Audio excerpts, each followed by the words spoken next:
혹시 이제 전에 했던 강의 중에서 교육 내용 중에서 궁금하신 거 있으면 끝나면 또 이렇게 질문하시기 불편하시니까 궁금하신 거 있으면 질문하시면 좀 얘기 나누고 또 진행하면 좋을 것 같습니다. 네. 혹시 궁금하신 거? 네. 예. 네. 예. 예. 네. 나를 인정해달라는 건지 아니면 네. 내가 나를 사랑해서 그냥 예. 예. 그 자기애라는 게 사실은 어렸을 때 부모의 영향이 되게 커요. 자기애가, 건강한 자기애가. 보통 이제 나르시즘 연구를 누가 많이 했냐면 한스 코엇이라는 그 자기 심리학을 한 사람이 이제 보면 이제 연구한 게 쭉 있는데 거기에 보면 어린 아이는 사실은 이제 아무것도 안 갖고 태어나죠. 물론 생각적으로 부모하고 비슷한 유전적인 것들을 갖고 태어나지만 성격도 상당 부분 영향을 이제 생각적으로 갖고 태어나지만 자아라는 것은 안 갖고 태어나요, 아이는. 그래서 부모가 아이한테 너는 이런 아이가 됐으면 좋겠어. 너는 이런 아이야. 그러니까 부모가 아이한테 보여준 태도가 아이한테는 자아가 되는 거예요. 그러니까 결국 자아라는 건 잘 생각해보면 내가 만든 게 아니라 타자의 타자인 거예요. 타자의 타자. 그러니까 다른 사람들이 나를 어떻게 봤고 어떻게 의미 부여했던가가 계속 내가 되는 거죠. 근데 이제 어린 시절에 그렇게 충분하게 부모가 사랑과 지지를 주고 그리고 건강한 자기애를 심어주게 되면 우리가 나르시시즘이 나쁘다는 말이 아니에요. 나르시시즘이 건강하게 정착이 돼요. 근데 그게 제대로 정착이 안 되면 부모로부터 사랑을 못 받으면 오히려 아이가 자기애를 부풀려요. 공갈빵을 만들어요. 나는 대단한 사람인데 부모가 나를 몰라보고 나는 이런 사람인데 몰라보고 막 이렇게 돼요. 그럼 이제 부정적인 자기애가 생겨서 부정적인 자기애의 특징은 뭐냐면 이게 우월감과 열등감을 왔다 갔다 해요. 우월감과 열등감. 하나만 있으면 참 좋은데 이것만 있지 않아요. 열등감이 있어요. 그래서 이게 계속 롤러코스터를 타는 거죠. 네. 어떨 때는 내가 누구보다 이래. 어떨 때는 누구보다 비참해지고 이제 왔다 갔다 해죠. 그래서 제가 이거를 우월감과 열등감 항상 샴쌍둥이다. 샴쌍둥이는 뭐냐면 머리는 두 개인데 몸은 하나인 거예요. 그러니까 우월감은 반드시 뚝 떨어져요. 우리가 조울병도 안타까운 게 조증만 있지 않아요. 조증만 이렇게 있는 게 아니라 조증은 항상 언젠가 뚝 떨어져서 우울 상태로 가요. 근데 이제 조울병의 우울 상태는 우울증의 우울하고 다르죠. 우울증의 우울은 굉장히 새드하고 비참한데 이 조울병의 우울은 에너지가 없는 거예요. 에너지가. 그러다가 에너지가 충전되면 정상 상태로 올라오면 좋은데 매닉 상태로 가가지고 이상한 행동들을 많이 하게 되는 거죠. 어쨌든 그런 부분이 있고 그 다음에 분노도 마찬가지예요. 분노도 아이들은 앵거를 안 갖고 태어나요. 앵거를 안 갖고 태어나는데 예를 들어 배가 고파서 우유가 먹고 싶어서 또는 기저귀가 축축해서 한 10분 정도 울었다. 근데 10분 정도 지나서 엄마가 와서 우유를 준다. 아빠가 와서 뭐 우유를 준다. 기저귀를 갈아준다 그러면 그 10분은 견딜만한 좌절이에요. 나쁘지 않아요. 인생을 살아가는데 도움이 되는 기다림의 시간이에요. 아, 기다려야 되는구나. 기다리면 뭐가 주어지는구나. 이렇게 좋은데 1시간을 울었어요. 2시간을 울었어요.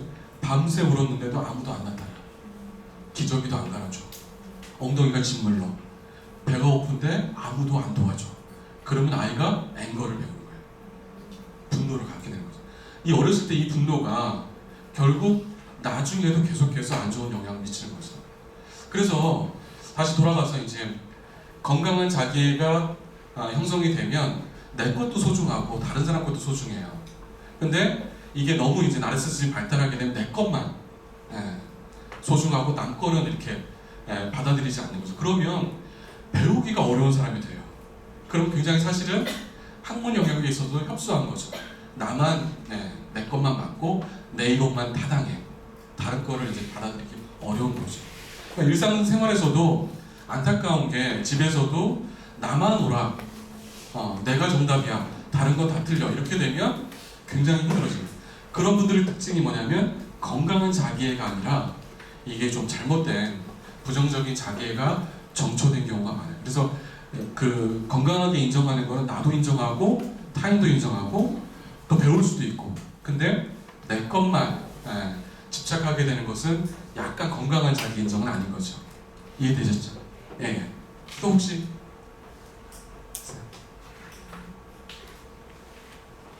없어요? 알겠습니다. 또 진행하겠습니다. 그러면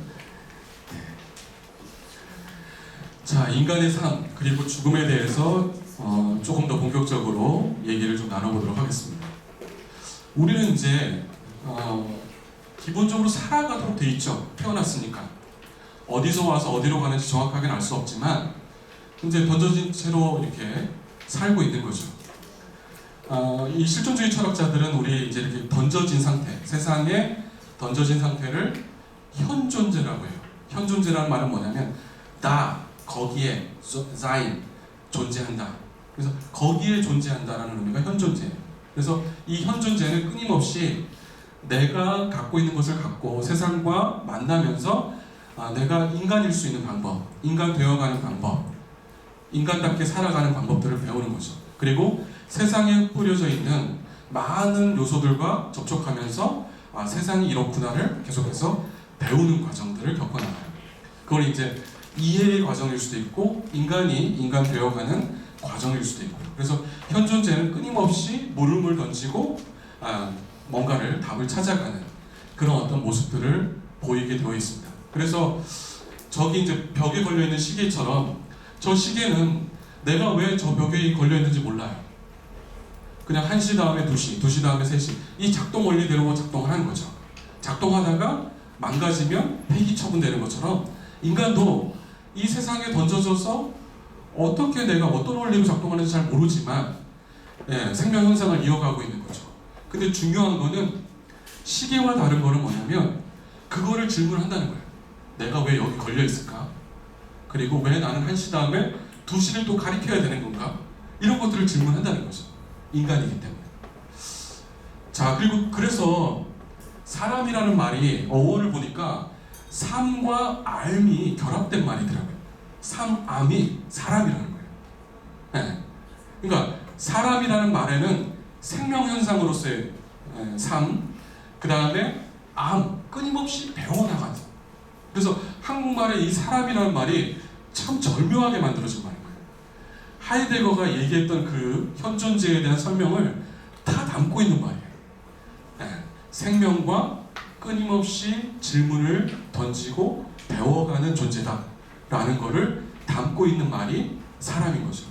그러면 사람이려면 끊임없이 질문을 던지고 끊임없이 배워야겠죠. 만약에 배우기를 멈춘다면 우리가 사람이기를 멈춘 것일 수도 있어요. 그 다음에 이제 인간의 정체성이라는 게 사회적 성격을 갖고 있죠. 내가 개인 하나로 존재하는 것 같지만 끊임없이 사회적인 영향을 받아요. 그러니까 세상이 요즘 어떻게 돌아간다, 또 세상이 요즘 어떤 게 추세다 라는 것들을 끊임없이 영향을 받으면서 거기에 반응하고 있는 거죠. 예전에는 가족 구성원 안에서 남성들이 굉장히 가부장적이고 뭐 이런 것들이 그렇게 해도 되는 줄 알았어요. 근데 시대가 바뀌었잖아요. 그렇게 하면 이제 큰일 나는 거죠. 뭐 예를 들면 은퇴한 남편이 집에서 밥 새끼를 꼬박꼬박 달라고 한다. 예전 같으면 가능했는데 지금은 안 되는 거예요. 왜? 사회적으로 그런 분위기가 안 되는 거죠. 그죠? 영향을 받는 거죠. 그 다음에 우리가 이제 한계를 갖고 있기 때문에, 유한한 존재이기 때문에 우리가 알 수 있는 것도 다 알 수는 없어요. 어떻게 보면 신은 무한하죠. 그 차원으로 따지면 수많은 차원들을 갖고 있기 때문에 평면적인 인간이 신을 만났을 때, 예를 들어 공이라는 입체하고 이 평면, 공하고 평면이 만나면 딱 한 점에서밖에 만날 수가 없어요. 그러니까 입체를 평면이 만났을 때는 딱 한 점에서밖에 만날 수가 없어요. 그러니까 우리가 신을 경험한다, 신을 느낀다 라고 할 때 그거는 굉장히 단편적인 거죠.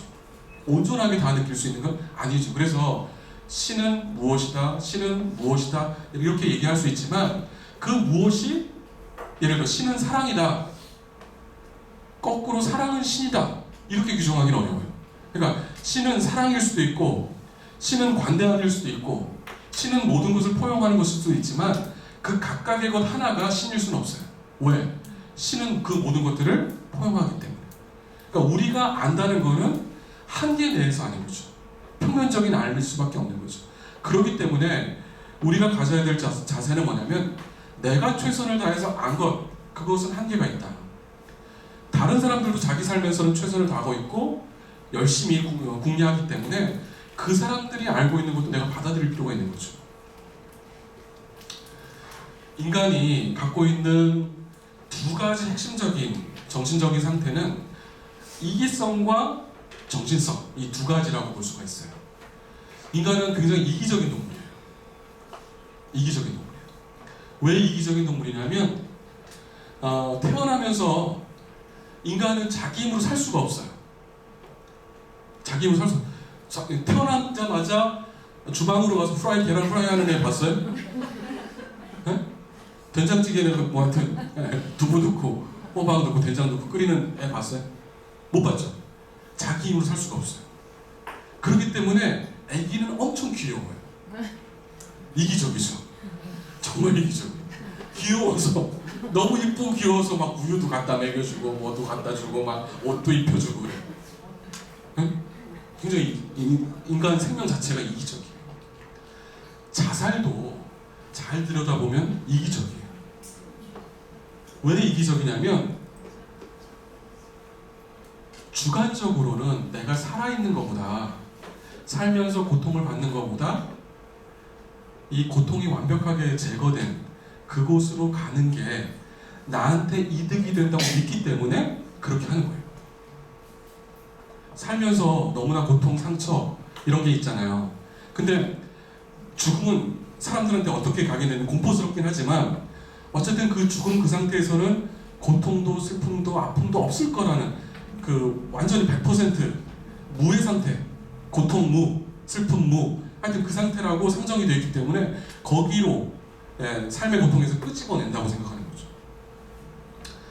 우리가 이제 중독되는 그런 현상들을 보면 불안장애인 사람이 항불안제를 먹게 되면 중독이 돼요. 뭐 디아제팜, 알프란, 벤조디아제핀계 약물을 먹으면 중독이 되는데 왜 중독이 되냐면 굉장히 불안하고 막 힘든데 이 항불안제를 먹으면 그 불안이 싹 없어졌어요. 그럼 어떻게 돼요? 완벽하게 불안이 없어지니까 또 이제 요 약효가 끝나게 되면 또 불안해지니까 그거를 차단하기 위해서 또 약을 먹어야 되죠. 그 프로포폴, 우유빛깔, 주사제 왜 거기에 중독이 되냐면 계속 잠을 설치고 막 잠을 못 자고 굉장히 피곤한데 제대로 잠을 못 자는 사람이 그 약을 주사를 맞으면 100% 깨끗한 순수한 잠을 자는 거예요. 너무 깔끔하게 싹 아주 퓨어한 수면 상태, 평소에 살면서 느껴보지 못한 그 솜사탕 같고 폭신폭신한 그 수면 상태. 벌써 중독됐어요. 네, 중독되실 것 같아요. 그 상태를 경험하니까 또 그렇게 되고 싶은 거예요. 그래서 그런 약들이 되게 위험한 약들. 완벽한 걸, 인간은 완벽하지 않은데 완벽한 걸 느끼게 해주니까 중독이 돼요. 근데 죽음은 마치 그렇게 상정이 돼 있어요. 완벽하게 고통이 제거된 상태로 이 사람한테 이제 다가오는 거예요. 육박해 들어오는. 삶이 너무 힘드니까. 그래서 거기로 이 삶의 고통에서 건져내서 그쪽으로 가게 하려는 이기성이 있는 거죠.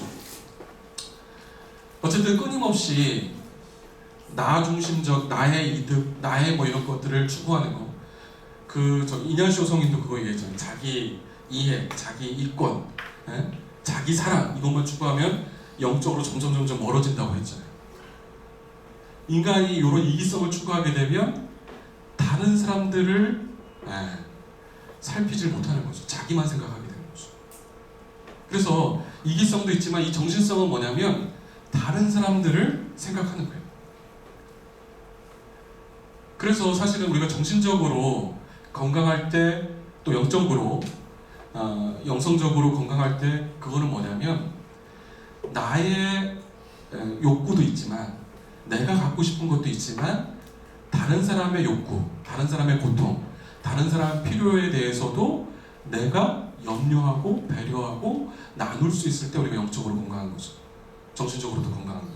그래서 이제 세계보건기구에서 건강을 얘기할 때 육체적인 건강, 그 다음에 멘탈, 뇌의 건강, 그 다음에 사회적인 관계 건강, 그 다음에 영적인 건강. 그 영적인 건강이 바로 정신성이에요. 다른 사람과 함께. 그래서 어떻게 보면 여기 종교공동체니까 종교공동체에서는 이 구성원들이 다 그 꼼빠니가 되는 거예요. 꼼빠니. 꼼빠니라는 말이 무슨 뜻이냐면 동료, 친구, 뭐 불교에서는 도반 이런 말인데 라틴어로 따지면 어떤 말이냐면 꿈이라는 말이 영어로 하면 with예요. 함께. 빠니스. 빵이란 말이에요. 그러면 무슨 의미가 되냐면 내가 먹고 싶은 빵이 있지만 이 빵을 함께 나눠 먹는 사람들이라는 뜻이에요. 그러니까 내 욕구만 채우는 게 아니라 종교적인 공동체에서의 동료, 형제, 자매는 빵을 나누는 사람이에요. 기본적으로. 어쨌든 이런 정신성이 같이 균형을 맞춰야겠죠. 이기성과 정신성. 그래서 니체가 얘기하는 것처럼 우리는 짐승과 초인 사이에 있다. 초인이 될 수도 있지만 자기 본능에만 충실한 이기성만 추구하게 되면 저쪽 짐승에 가까워지는 거죠. 끊임없이 현대사회는 이런 템테이션이 있는 거죠. 유혹이. 너 것만, 너의 소유만, 남보다 잘 살면 돼. 나만 잘 먹고 잘 살면 돼. 다른 사람 필요 없어. 40대, 50대 자살 시도자 연구하면서 되게 가슴 아팠던 게 뭐냐면 50대 남성이 너무나 힘들어서 열심히 일해서 살아온 사람들이, 자살을 하려는 사람들이 막 게으르고 이런 사람들이 아니에요. 정말 열심히 일했는데도 뭐가 실패하고 안 되고 여러 가지 이제 삶의 질곡에 힘들었던 사람들인 거죠. 이분도 열심히 살아왔지만 뭐가 잘 안 됐어요. 그래서 이제 누나가 있는데 누나를 직접 만날 수는 없고 매형한테 가서 이제 이런저런 얘기했죠. 매형, 내가 요즘 이런 것 때문에 너무 힘들어. 그러고 이제 헤어지고 왔는데 저녁에 누나한테 문자가 온 거예요. 아무개야, 앞으로 다시는 우리 앞에 나타나지 마라. 근데 그게 우리 현실이라니까요. 이게 누구 얘기가 아니라 우리 얘기라니까요. 이게 다. 잘 사는 형제 자매들은 하여튼 뭐 허구한 날 만나지만 경제적으로 어려운 형제 자매는 차단하죠. 왜? 한두 푼으로 도와줄 수 있는 게 아니니까. 이렇게 이제 이기성을 따르도록 하는 템테이션이 계속 있고, 가능하면 고통을 느끼지 않고 살고 싶고, 그 다음에 그 고통을 느꼈을 때는 이 고통에서 그냥 벗어나는 쪽으로 그런 어떤 유혹들이 계속 있는 거죠. 그래서 어떻게 보면 현대사회에서 지금의 우리 사회에서 발생하는 죽음, 자살은 그런 어떤 삶이 주는 고통에서 그걸 벗어나기 위한 유혹, 그런 것들이 굉장히 많이 작동을 하고 있죠. 그 다음에 인간은 끊임없이 무한, 영원성 이런 것들을 동경하게 되어 있습니다. 그래서 어떤 이런 영원한 존재, 신과의 합일, 그 다음에 신을 느끼고자 하는 그런 마음들, 그 다음에 관계에 있어서도 끊임없이 그런 어떤 영원한 관계 이런 것들을 많이 생각하죠. 근데 현실적이진 않죠. 우리가 현실에서 만나는 관계는 반드시 헤어지게 돼 있고 영원할 수가 없잖아요. 우리가 이제 자녀일 때 부모를 생각하고 부모님이 영원히 살아계시길 바라지만 영원할 수는 없죠. 누구를 만나면 그 관계가 영원하길 바라지만 뭔가 문제가 생겨서 헤어지기도 하고, 이런 게 이제 현실인데, 실제 사람들 마음속에는 이런 판타지가 되게 많아요. 그 이제 청소년들도 되게 판타지가 많은 게 뭐냐면, 한 반에 10명이 있으면 그 10명 모두가 다 나를 좋아해야 된다고 생각해요. 그리고 그 10명이 다 좋아하도록 굉장히 굳이 애를 써. 그러다 보니까 싫어하는 애가 발생하면 엄청 좌절하고 실망하고 힘들어하는 거죠. 근데 미국에서도 이제 그런 연구가 있었는데, 한 반에 10명이 있으면 그 중에서 나하고 마음이 맞는 사람은 2사람 넘기가 힘들어요. 네. 안 맞아요. 생각적으로 안 맞는 부분들이 많아요. 네. 자, 자연의 원리는 뭔가를 이렇게 통합시켜내는 거죠. 빛과 어두움, 아까 이제 우리 뇌에도 사랑과 미움, 또 과거와 미래, 이런 것들이 모순적인 것들이 통합되어 있어요. 근데 아까도 이제 중독 얘기하면서 완벽함을 자꾸 지향하다 보면 완벽하게 불안이 없는 상태, 완벽하게 깔끔한 수면 상태, 이렇게 되면 이제 중독이 온다고 말씀드렸잖아요. 그런 것처럼 인간에게는 이 모순적인 것들이 다 복잡복잡 이렇게 이율배반적인 것들이 함께 뒤섞여서 가야 되는데, 나는 그거를 딱 갈라서 완벽한, 순수한, 깨끗한, 숭고한, 완전 무결한 상태만 살겠다. 살 수 없어요. 그걸 고집하게 되면 늘 생사의 갈림길에 놓이게 돼요. 모든 사람들은 착하고 순수하고 나한테 정말 아름답게 대해줘야 된다, 이런 생각을 갖고 있으면 사라지나요? 안 사라져요. 네? 사람들의 관계는 기본적으로 상처를 주고받는 관계예요. 상처를 주고. 우리가 우리 부모님한테 엄청 상처 주셨죠. 네? 엄마가 막 거품 물고 쓰러질 정도 상처 줬잖아요. 네? 그런데 나는 누가 이렇게 요만큼이나 상처 주면 다 하는 거예요. 네? 그렇잖아요. 그냥 다른 사람한테 내가 대못을 막 맞고, 네? 그래 놓고서 누가 막 나한테 조금만 상처를 주면 못 견디고 막. 근데 기본적으로 인간관계는 상처를 주고받는 거예요. 근데 내가 이제 나는 상처받으면 안 돼, 아무도 나한테 이런 얘기를 하면 안 돼, 이렇게 되면 문제가 계속 생기는 거죠. 갈등이 생기는 거예요.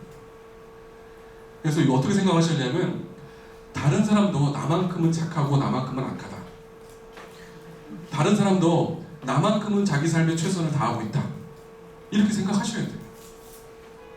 나는 숭고하고 저 사람은 나를 계속해서 의도적으로 저렇게 못 살게 군다, 이렇게 이분법적 구도에 놓이게 되는 순간 우리 불행해져요. 그러니까 명확하게 가르는 순간 그 구별짓기가 우리를 불행하게 만들고 힘들게 만들어요. 그래서 뭐든지 인간은 이 좋고 나쁜 게 다 같이 섞여 있는 거예요. 제가 성격장애인 친구들을 연구하고 보니까 놀라운 발견을 했어요. 성격장애인 친구들이 어렸을 때 너무너무 착한 애들이었어요. 부모가 맨날 싸우고 막 갈등하고 하니까 혹시 나 때문에 싸우는 게 아닐까? 또 내가 뭔가를 걱정 끼쳐드려서 이런 거 아닐까? 하면서 부모 눈치 보면서 어렸을 때부터 자기 투정도 못하고 자기 화나는 거 표현도 못하고 계속 전전긍긍해서 부모 눈치 보고 집안일 돕고, 이런 애들이 18살이 되면 빵 터져요. 빵 터져서 막 선풍기를 엄마한테 집어던지면서 쌍욕을 하는 거죠.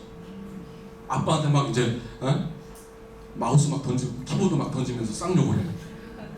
당신들 때문에 내 인생 조졌다고. 무슨 얘기냐면, 인간은 선하지 않아요. 선과 악이 막 혼재되어 있는, 이 점박이 검은색 흰색으로 보면 얼룩무늬 점박이에요. 얼룩소예요 다 우리. 그래서 엄마 소도 얼룩소 그러잖아요 우리. 말이 안 되는 것 같은데 하여튼 일단 던지고 봅시다. 엄마 소도 얼룩소인데 다 우리 얼룩소예요. 네? 그런데 이렇게 점박인데 이게 선해야 된다. 그러니까 내가 하고 있는 어둠을 막 억압했던 거예요. 근데 억압한 건 반드시 돌아오게 돼 있어요. 그렇게 이제 억압하니까 빵 터지는 거죠. 그러면서 그때부터는 이제 감당 안 되는 성격이 되는 거예요. 항상 인간은 선을 가장해서 악을 한다고 그러잖아요. 선하지 않아요. 아이들이 어렸을 때 짜증도 내고 불평불만도 하고 자기 주장도 하고 좀 못되게도 굴고 그래야지 건강하게 커요. 근데 우리 애는 착해요. 그럼 제가 걱정됩니다. 큰일 납니다. 못되게 못된 것들이 나와야 돼요. 그러니까 이게 안에 있는 어둠이 원활하게 나와야지 내면이 정리가 돼요. 자, 인간은 매 순간 식별하고 선택하고 결단하는 존재다. 이건 누가 한 말이냐면 사르트르가 한 말이에요. 인생은 B, birth, 탄생과 D, death, 죽음 사이에 있는 C. 뭘까요? 초이스. 커피 초이스 아닙니다. 초이스 선택. 끊임없이 선택하는 거죠. 인간은 아까도 선하지 않다고 말씀드렸지만 인간이 갖고 있는 동기는 굉장히 불순해요. 불순. 제가 좀 고백을 하자면 제가 학부 때 대학생 때 학생회 생활하면서 학회지를 만들었어요. 학회지를 만들었는데 너무너무 훌륭한 학회지를 만든 거예요. 이게 자랑을 하는 게 아니라 정말. 그래서 이제 교수님들이 이거는 시중에 나오는 잡지보다 퀄리티가 훨씬 높다. 그래서 저는 이제 학문적인 열정으로 한 것처럼 막 그렇게 이제 생각을 했는데 시간이 지나고 나서 잘 생각해 보니까 그 학술지를 만든 이유는 뭐냐면 그 학교에 제가 마음에 두고 있었던 여학생이 있었던 거예요. 그 여학생이 그 학술지를 보기를 원했던 거예요. 그래서 제가 잘 만들고 좋은 내용을 이렇게 만들면 그 친구가 그걸 보면서 황순찬 참 대단해 하면서 이걸 그리면서 이제 막 만든 거예요. 그러니까 인간의 동기라는 게 이렇게 불순해요. 그러니까 무슨 말씀 드리려고 하냐면 끊임없이 내가 갖고 있는 동기를 정화시켜 나가는 게, 얼마만큼 정화시켜 나가는 게 중요한 거지, 내가 처음부터 올곧이 매 순간 순수하고 깨끗하고 맑고 고운 뭐 그런 거 아니라는 거죠. 아침 이슬같이 그렇지 않다는 거죠. 하여튼 이런 것들을 하면서 그러니까 순간순간 내 안에 이런 게 있구나, 이것 때문에 또 이렇게 내가 나를 괴롭히고 사람들을 괴롭히고 있구나, 이걸 이제 식별하고 선택해야 되는 거죠. 가능하면 나와 내 주변 사람들을 덜 괴롭히는 쪽으로 선택을 해야 되는 거죠. 자, 고통이 존재하는 이유는, 고통은 어쩔 수 없어요. 살면은 어쨌든 삶과 고통이라는 게 떨어져 있는 게 아니기 때문에 산다는 거는 고통을 마주하는 것일 수가 있는데, 고통이 일어나는 원인들을 한번 제가 보니까 주로 이런 것들이더라고요. 보니까 상실, 만남의 부재, 관계가 왜소해지는 거, 이런 것들이 대부분 고통을 발생시켜요. 1577-0199로 밤에 자살 이제 예방 상담 전화 번호 보면 할아버지 할머니들이 이제 이런 전화를 주세요. 선생님, 지난 한 달간 아무한테도 전화 한 통화 받아본 적이 없어요. 아무도 찾아온 사람이 없어요. 고통스럽죠. 인간은, 여성분들은 하루에 2만 단어를 얘기한다고 해요. 남자들은 좀 줄어서 하루에 2,000단어. 2,000단어, 7,000단어. 조금 말이 많은 사람은 9,000단어. 근데 어쨌든 그건 무슨 얘기냐면 그 정도 말을 해야지 뭐가 좀 풀리는 거예요. 그죠? 풀려요, 말을 하면. 근데 아무 말도 없이, 아무 일도 없이, 아무런 상호작용도 없이 여러분 한 달을 지낸다고 생각해보세요. 어떠실 것 같아요? 내가 봉쇄수동을 온 것도 아닌데. 그리고 거기는 뭐 있잖아요. 목표가 지향이 있는데 그냥 정박강산. 너무나 힘든 거죠. 세상에서 저는 가장 피곤한 일이 아무 일도 없는 게 가장 피곤하다고 생각해요.